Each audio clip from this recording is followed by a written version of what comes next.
آج انشاءاللہ تعالی ارکان ایمان میں سے ہمارا جس موضوع پر گفتگو ہوگی وہ ہے عقیدہ تقدیر یعنی کہ قسمت۔ یہ انتہائی نازک جو ہے یہ مضمون ہے۔ اس کے بارے میں مشکوٰۃ شریف کے اندر حدیث پاک ہے، سرکار علیہ السلام نے ارشاد فرمایا جو بندہ تقدیر کے بارے میں بولے گا اسے قیامت کے دن پوچھا جائے گا کہ اس نے کیا بولا تھا، اور جو نہیں بولے گا اسے نہیں پوچھا جائے گا۔ تو تقدیر، قسمت یہ کیا ہے، اس کے حوالے سے آج انشاءاللہ گفتگو ہوگی، اور آج آپ نے ایک ایک لفظ جو ہے وہ مکمل توجہ سے سننا ہے تاکہ کہیں سے بھی بات مس نہ ہو جائے۔ تقدیر آسان ترین اگر اس کی تشریح کریں تو وہ یہ ہے کہ جیسا ہونا ہوتا ہے یا جیسا اللہ نے کرنا ہوتا ہے، دو چیزیں ہیں، جیسا ہونا ہوتا ہے اور جیسا اللہ نے کرنا ہوتا ہے، وہ اللہ تعالیٰ کے علم میں ہے اور اللہ نے لکھا ہوا ہے، اس کو تقدیر کہتے ہیں۔ کیا کہتے ہیں؟ تقدیر۔ اس کو قسمت یا تقدیر کہتے ہیں۔ اس کے حوالے سے تھوڑا سا ہم نے سمجھنا ہے بات کو کہ اسکول کے اندر ایک جملہ بڑا مشہور ہے، اور وہ اتنا مشہور ہے کہ اگلے دن میری ایک بندے سے ملاقات ہوئی اور اس کو میرے خیال سے میٹرک کیے ہوئے کم از کم کوئی 20 سال ہو گئے ہوں گے، کم از کم، اس سے زیادہ ہو سکتے ہیں، کم نہیں ہوں گے۔ ابھی تک وہ اس بات پہ اڑا ہوا تھا جو اس نے میٹرک میں پڑھا تھا۔ قسمت کے حوالے سے ہماری بات ہوئی تو اس نے کہا جی مین آرکیٹیکٹس ہز اون فیٹ، آدمی اپنی قسمت خود بناتا ہے، اور یہ جملہ میٹرک کے اندر ہے، اور یہ اتنا پک گیا ہوا ہے لوگوں کو کہ اس کے اوپر اس کا تصور قائم تھا۔ تو میں نے اسے کہا کہ آدمی اپنی قسمت خود نہیں بناتا، یہ اللہ کے اختیار میں ہوتی ہے۔ تو یقین کریں وہ بڑے وثوق سے بڑے یقین کے ساتھ، حالانکہ اسے پتہ تھا یہ مولوی ہے، پڑھا لکھا ہے، یہ جانتا ہوگا، پھر بھی آگے سے مجھے سمجھانے والے انداز میں کہتا ہے اصل میں صرف زندگی اور موت ہے جو اللہ نے لکھی ہوئی ہے، باقی تو ہم خود کرتے ہیں سارا کچھ، نعوذ باللہ۔ تو یہ اس پر باقاعدہ ایک فتنہ پیدا ہوا تھا، فتنہ قدریہ، فرقہ تھا ایک فرقہ قدریہ، اور اس کو اسلام سے خارج قرار دیا گیا کہ ان کا نظریہ یہ تھا کہ جو کام ہوتا ہے جیسے ہمیں ہو جانے کے بعد پتہ چلتا ہے کہ یہ کام ہو گیا ہے، ایسے ہی نعوذ باللہ اللہ کو بھی بعد میں پتہ چلتا ہے کہ یہ کام ہو گیا ہے، نعوذ باللہ۔ تو اللہ تعالیٰ نے ہماری قسمت لکھی ہے، اس حوالے سے مشکوٰۃ شریف کے اندر پورا ایک باب ہے تقدیر کے اوپر، اور وہ میں نے باب الحمدللہ پڑھا ہوا ہے، پورا تقدیر کا سارا باب میں نے پڑھا ہوا ہے۔ تو اس حوالے سے میں ظاہر وہ ساری حدیث تو آپ کے سامنے نہیں بیان کروں گا، چند کچھ باتیں آپ کے سامنے رکھنی ہے۔ نبی پاک علیہ السلام کی حدیث پاک ہے کہ جب بندہ اپنی ماں کے پیٹ میں 4 ماہ کا ہو جاتا ہے، کتنے ماہ کا؟ 4 ماہ کا، تو فرشتہ آتا ہے۔ یہ حدیث طویل ہے، میں بس اس میں تقدیر والی بات میں نے بیان کرنی ہے، باقی یہ حدیث لمبی ہے۔ 40 دن کا سرکار نے بتایا، پہلے 40 دن قطرہ ہوتا ہے، پھر یہ تو جب 4 ماہ کا ہو جاتا ہے تو 4 ماہ کے بعد فرشتہ آتا ہے، اور سرکار علیہ السلام فرماتے ہیں اس بچے کا رزق لکھ دیتا ہے، اس کی عمر لکھ دیتا ہے، اور اس کی موت کا وقت لکھ دیتا ہے، اور اس کا خوش بخت ہونا یا بد بخت ہونا یہ لکھ دیتا ہے۔ اب اس پر علماء نے کلام کیا ہے کہ خوش بخت اور بد بخت اس سے کیا مراد ہے، کہ وہ تو بھی ماں کے پیٹ میں ہے، ابھی تو اس نے کوئی برا کام بھی نہیں کیا کہ جس کی وجہ سے ہم کہیں کہ یہ تو بد بخت ہے۔ جس طرح باپ اپنی اولاد کو جھڑکتے ہوئے کہتا ہے بد بختہ، تو وہ تو اس کے برے کام کی وجہ سے کہتا ہے۔ تو جو بھی پیدا ہی نہیں ہوا، ابھی ماں کے پیٹ میں ہے، اس وقت وہ بد بخت ہے یا خوش بخت ہے یہ اللہ لکھ دیتا ہے۔ تو اس کا کیا مطلب ہے؟ علماء فرماتے ہیں اس کا مطلب یہ ہے کہ اللہ کے علم میں ہے کہ اس نے جب پیدا ہونا ہے تو اس نے کیا کیا کام کرنے ہیں۔ اللہ تو جانتا ہے عالم الغیب ہے، سارے جہان کا علم رکھتا ہے۔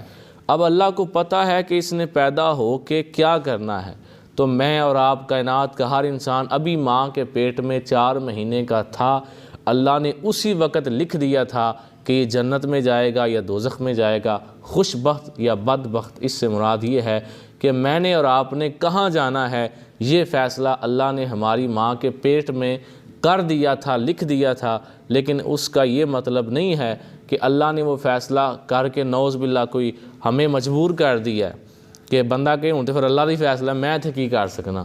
نہیں, اللہ نے جو لکھ دیا تھا وہ اللہ نے نعوذ باللہ ہمارے اوپر کوئی بوجھ نہیں ڈالا, بلکہ اللہ کو پتہ تھا کہ اس نے یہ کرنا ہے. اس وجہ سے اللہ نے ہمارے دوزخی یا جنتی ہونے کا فیصلہ ابھی ہم 4 ماہ کے تھے اسی وقت فرما دیا تھا.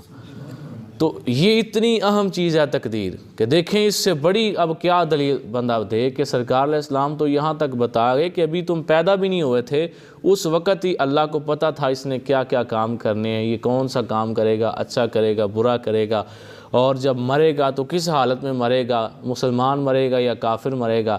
دیکھیں بچہ تو ایک کافر کا بھی ہے, اور ہر مسلمان جو ہے ہر انسان, ٹھیک ہے جی, جب ہر انسان پیدا ہوتا ہے تو وہ مسلمان پیدا ہوتا ہے.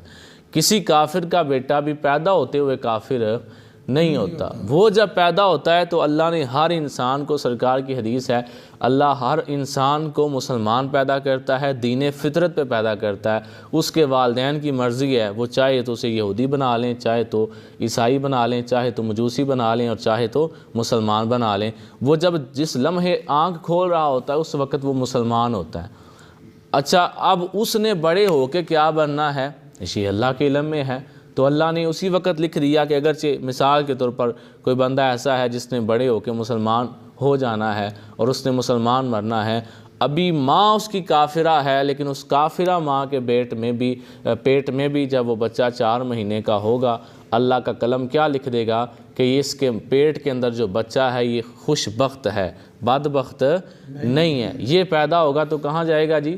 جنت میں جائے گا. ماں حالانکہ کافرہ ہے جس کے پیٹ میں ہے, لیکن اللہ کے علم میں ہے کہ اس نے بڑے ہو کے اس کا جو بیٹا ہے وہ مسلمان ہو جائے گا, اور وہ مرے گا تو اللہ اسے جنت عطا فرمائے گا. اس قدر اہم چیز ہے تقدیر. اس کے باوجود بندہ کہے جی آدمی اپنی قسمت خود بناتا ہے. وہ کون ہوتا ہے یہ بنانے والا؟ بعض اوقات انسان بڑا اپنے دل سے اچھا کام کرتا ہے تو وہ پٹھا ہو جاتا ہے. کیوں جی؟ مولا علی پاک کا فرمان ہے, آپ فرماتے ہیں میں نے اپنے رب کو پہچانا اپنے ارادوں کے ٹوٹنے سے, کہ میں بڑا پکا ارادہ کرتا تھا, ارادہ ٹوٹ جاتا تھا, پتہ چلا اللہ تعالیٰ ہے جس نے یہ لکھا ہوا ہے سارا کچھ. کہ بندہ بڑی پلاننگ کر کے بھی بعض اوقات کوئی کام کرتا ہے تو فیل ہو جاتا ہے. بڑا وہ اپنی طرف سے بڑا کامیابی کے لیے پورا سوچ سمجھ کے, وہ کہتے ہیں نا پھونک پھونک کے قدم رکھنا, وہ ایسے چل رہا ہوتا ہے لیکن نہیں وہ کامیاب ہوتا. اور بعض اوقات تکا بھی چل جاتا ہے, بعض اوقات تکا لگ جاتا ہے بندے کا. تو اللہ تعالیٰ نے یہ لکھا ہوا ہے سارا کچھ. تقدیر کی 3 قسمیں, کتنی ہیں جی؟ 3 قسمیں. بعض نے 2 لکھی ہیں اور بعض نے 3 لکھی ہیں.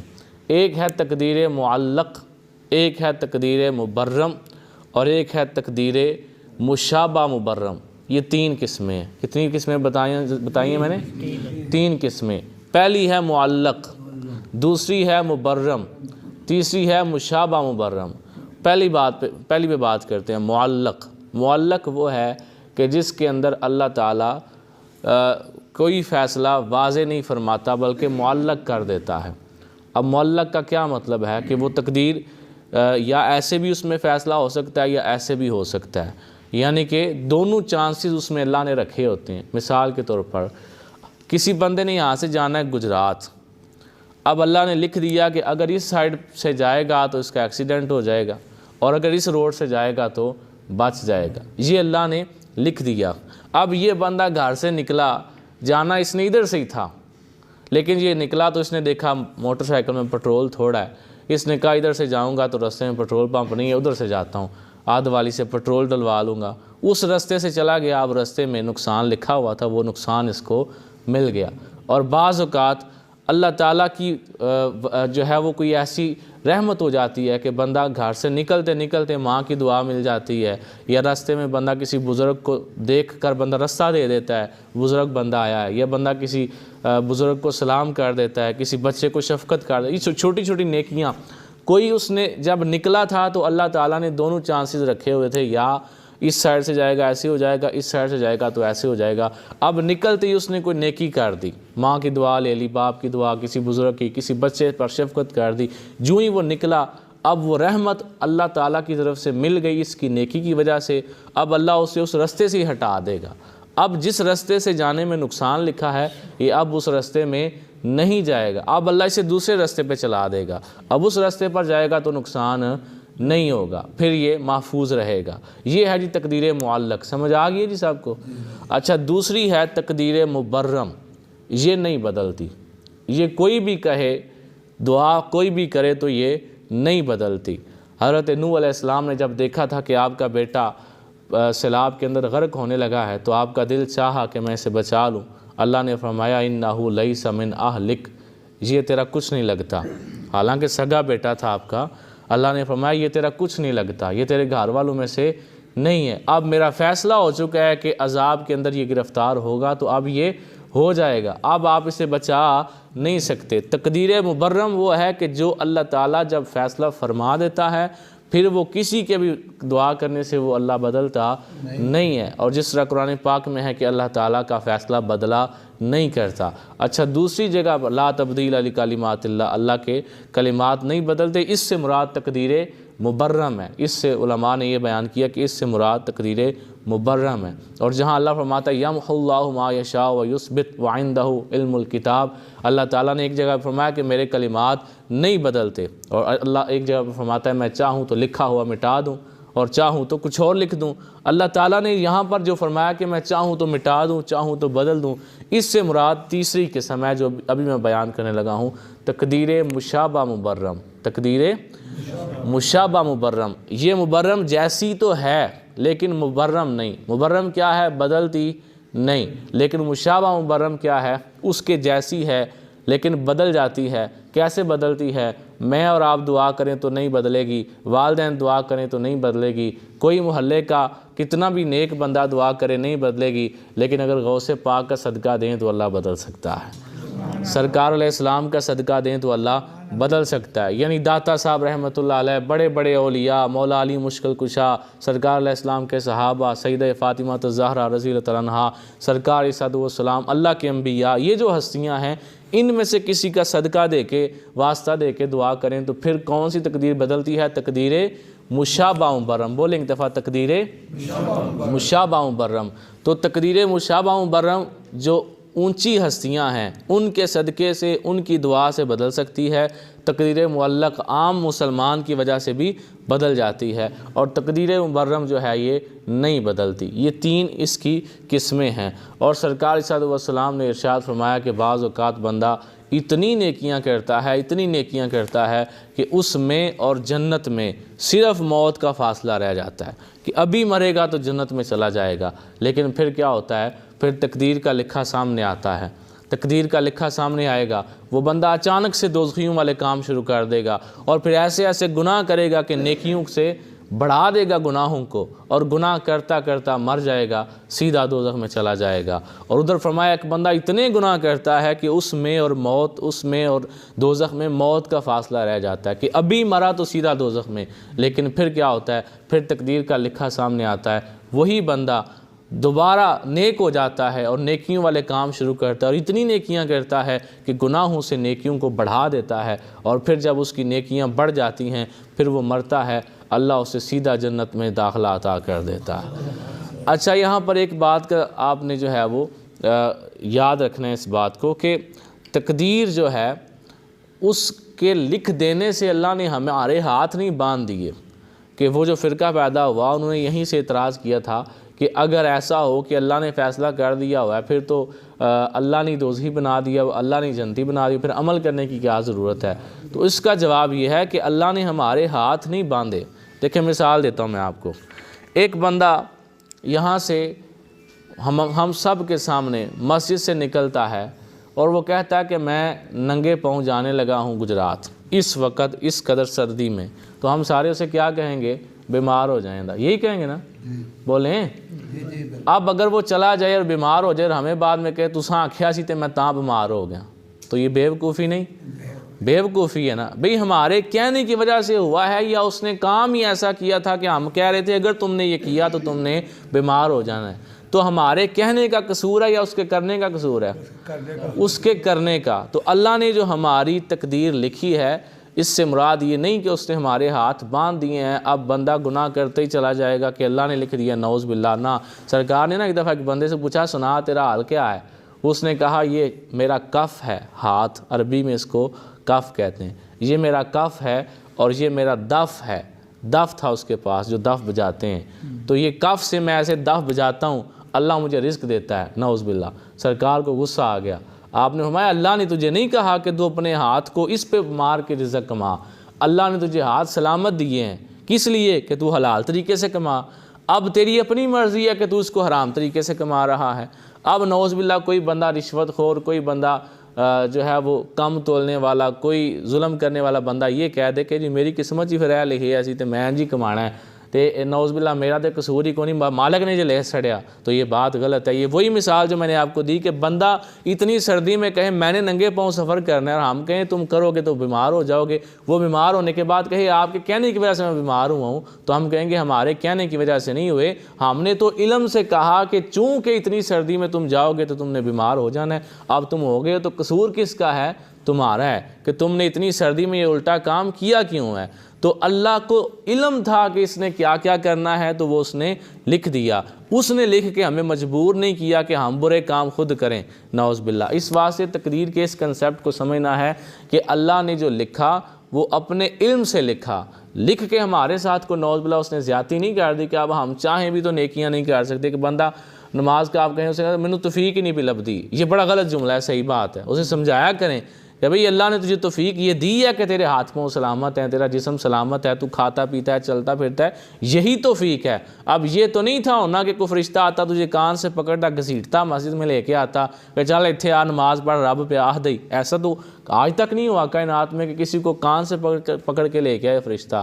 تو توفیق یہی ہے کہ اس نے جسم سلامت دے دیا، اب جسم سلامت ہے، تم نہیں نماز پڑھ رہے تو قصور اس میں تمہارا اپنا ہے۔ اتنے ظالم ہیں قسم سے لوگ، بندے آپ ان کو نماز کی دعوت دیں، اللہ توفیق نہیں پہ دینا، گال اللہ کے پاس نہیں، نعوذ باللہ۔ بھائی اللہ نے تمہیں کہا ہے کہ تم نماز نہ پڑھو، جسم تمہارا ٹھیک ٹھاک ہے، کھاتے پیتے ہو، وضو کر سکتے ہو، سارا کچھ ہے، اب تم نماز نہیں پڑھ رہے تو بات اللہ پہ ڈال دی، نعوذ باللہ۔ اس واسطے یہ تقدیر کے کنسیپٹ کو ہم نے سمجھنا ہے کہ اللہ نے جو لکھا ہے اس نے ہمارے ہاتھ نہیں باندھ دیے، بلکہ یہ اسے علم تھا کہ اس نے یہ کرنا ہے اور اس نے وہ لکھ دیا، ٹھیک ہے۔ اگر نعوذ باللہ دل میں یہ خیال آ جائے کہ یہ جو میں غلط کام کر رہا ہوں یہ بھی اللہ نے لکھ کر نعوذ باللہ مجھے کہہ دیا کہ یہ کام کرو، تو یہ تو نعوذ باللہ گناہ تو صرف گناہ ہوتا ہے، یہ تو بندہ کفر تک جا سکتا ہے اگر یہ نظریہ ہو جائے کہ میں یہ گناہ بھی اللہ تعالیٰ کی مرضی سے کر رہا ہوں، نعوذ باللہ۔ بھئی اس نے جسم سلامت دیا ہے تو وہ تمہیں اس لیے دیا کہ تم نیکیاں کرو، اب تم گناہ کر کے دوزخ میں جاؤ گے تو قیامت کو اللہ کو نہیں کہہ سکتے یا اللہ تو ہی ہے جلے سڑیا سی تو میں تاں انج کر لے۔ اس واسطے اس بات کو سمجھنا ہے۔ اور آخری بات ہے، کوئی بندہ فوت ہوتا ہے، کسی کا نقصان ہوتا ہے، کسی بندے کا وہ گھر میں آگ لگ جاتی ہے، یہ ساری چیزیں جو ہیں یہ اللہ تعالیٰ کا فیصلہ تو ہوتا ہے، اللہ نے ہی لکھا ہوتا ہے، بغیر اللہ کی مرضی کے کوئی مار نہیں سکتا، کوئی مار سکتا ہے کسی کو اللہ کی مرضی کے سوا؟ نہیں مار سکتا، جب تک اللہ نہ چاہے کوئی کسی کو نہیں مار سکتا، اللہ نہ چاہے کسی کے گھر میں آگ نہیں لگ سکتی۔ لیکن اس میں دو چیزیں ہیں، ایک ہوتا ہے اللہ کا فیصلہ، اللہ کی تقدیر جس پہ ابھی ہم بات کر رہے ہیں، اس کو قضا بھی کہا جاتا ہے، اور ایک ہوتا ہے رضا۔ رضا ہے اللہ کی خوشی والی مرضی کہ جس میں اللہ خوشی سے کوئی کام کرتا ہے، رضی اللہ عنہم ورضوا عنہ، اللہ ان سے راضی وہ اللہ سے راضی، یہ جو رضا ہے نا یہ اور چیز ہوتی ہے، اور قضا ہے اللہ کا فیصلہ۔ اور اللہ جب کسی کے لیے مرنے کا فیصلہ کرتا ہے تو وہ اللہ نے فیصلہ تو کیا ہوتا ہے لیکن اللہ اس پہ خوش نہیں ہوتا۔ جب ہم یہ کہتے ہیں نا فلانا بندہ مر گیا اللہ دی رضا نال یا رضائے الہی سے، تو علماء کہتے ہیں یہ بات غلط ہے، قضائے الہی کہیں۔ اب اتنا سا فرق ہے، رے کی جگہ تو کاف لانا ہے، کوئی زیادہ فرق تو نہیں، لیکن اگے ویکھو کتنا زیادہ فرق پہ آ جاتا ہے کہ قضا ہے اللہ کا ایسا فیصلہ جو اللہ نے کیا لیکن اللہ اس پہ خوش نہیں تھا۔ بھئی آپ کا بیٹا مار گیا، اللہ نعوذ باللہ خوش ہے اس پہ؟ اللہ تو نہیں نا خوش ہوگا، لیکن اس نے فیصلہ کر دیا کیونکہ بہتر ہی یہ تھا، وہ بڑا ہوتا تو وہ آپ کے لیے بہتر نہیں تھا، اللہ نے فیصلہ کر دیا۔ یا کسی کے ہاں اولاد نہیں ہوئی تو یہ اللہ کا فیصلہ تھا، اللہ اس پہ خوش نہیں تھا۔ کچھ چیزیں ہمارے جب دکھ ہوتے ہیں، ہماری پریشانیاں ہوتی ہیں، اللہ اس پہ خوش نہیں ہوتا۔ بھئی آپ خود بتائیں کہ جب ماں اپنے بچے کا نقصان برداشت نہیں کر سکتی تو اللہ اپنے بندے کا کر سکتا ہے؟ نہیں کر سکتا۔ اس واسطے اللہ کو محبت ہے بندے سے، اللہ کو بندے کا غم میں ہونا خوشی نہیں دیتا، لیکن اللہ نے دنیا کا نظام اسی طرح چلانا ہے کہ کسی نے 20 سال کی عمر میں مر جانا ہے، کسی نے 60 سال کی عمر میں، کسی نے 100 سال پوری کرنی ہے، یہ فیصلے ہیں اس کے۔ اس واسطے کسی کے مرنے پر یہ بات کرنا کہ فلاں قضائے الہی سے مر گیا ہے، یہ بات ٹھیک ہے، اور فلاں رضائے الہی سے مر گیا ہے، یہ بات درست نہیں ہے۔ تو اگر کبھی زبان سے نکل جائے اور دل میں خیال آ جائے تو فوراً خود کو سمجھا لیا کریں۔ ہمارے ہاں یہ بڑا مسئلہ ہے کہ اگر کسی کو کوئی بات 50 سال کی عمر میں جا کے پتہ چلے نا، تو اس کے بعد وہ پتہ ہے کیا کہتے ہیں، لے جے انہیں غلط ہے تو پھر پیچھے ساری عمر غلط کر دے رہے ہیں۔ وہ ادو نہیں سی پتا تو ہم چھڈو نا، ہوں جو پتہ لگ گیا ہوں تے عمل کر لو نا، کہ اگر اج تو تانوں کل ہی مثال دے طور تے کسی دی خبر لبھی ہے تو تسی منہ چوں نکل ہی گیا کہ رضا الہی نال، تے فوراً آخ لو نہیں میں آخنا سی قضاء الہی، تے آ چھڑو انہیں نال کی جاندا ہے، وہ ڈٹ جاندے نے نہیں جی پیچھے آج تک نہیں آکھا تے آج کیوں آکھیے۔ تو میں نے فرق بتا دیا ہے رضا الہی میں اور قضاء الہی میں فرق کیا ہے۔ رضا ہے اللہ کی خوشی، آپ کا بیٹا ہوا ہے نا، اللہ کی رضا ہے، اس میں اللہ خوش ہوا ہے، آپ کو کامیابی ملی ہے، آپ کو حلال رزق میں اضافہ ہوا ہے، آپ کی تنخواہ بڑھ گئی ہے، حلال کما رہے تھے آپ کو خوشی ملی ہے، اس میں اللہ کی رضا ہے۔ لیکن جب آپ غم میں ہیں، آپ کو بیماری لگی ہے، نقصان ہوا ہے، پھر اس میں اللہ کی قضا ہے، اس کی خوشی نہیں ہے۔ تو یہ تقدیر اور قضا، اس کے حوالے سے آج ہم نے گفتگو کی ہے۔ دعا ہے اللہ تعالی ہم سب کے ایمان ہمیشہ سلامت فرمائے۔